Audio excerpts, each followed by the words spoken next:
The days of turning 16 and jumping behind the wheel of a car are long gone. Now, there are learner's permits, provisional licenses, and plenty of restrictions before you get the real deal.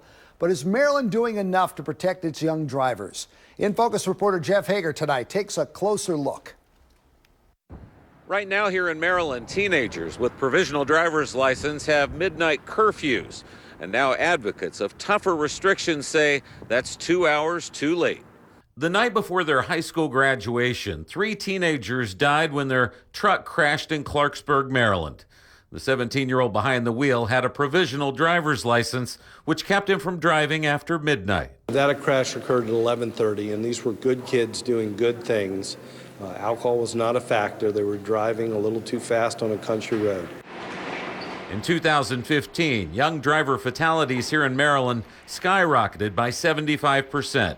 And last year, it appears the numbers climbed even higher.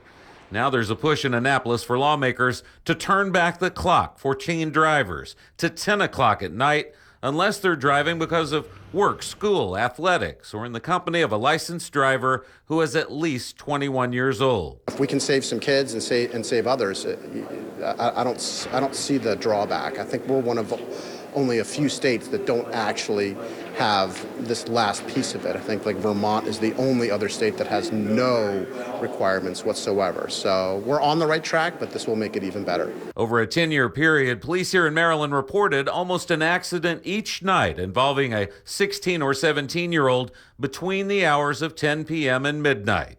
Now, while advocates expect plenty of pushback from young drivers and their parents who may be inconvenienced by an earlier curfew, they say this is about prevention, not punishment, and teens still have other options. Teens do have options these days. If kids are out later and they're over 16, they have option of, for hire service like Uber or Lyft taking them home, so that they don't necessarily have to drive. A recent survey conducted by AAA Mid-Atlantic of motorists found 77% of them are in favor of the new 10 o'clock restriction.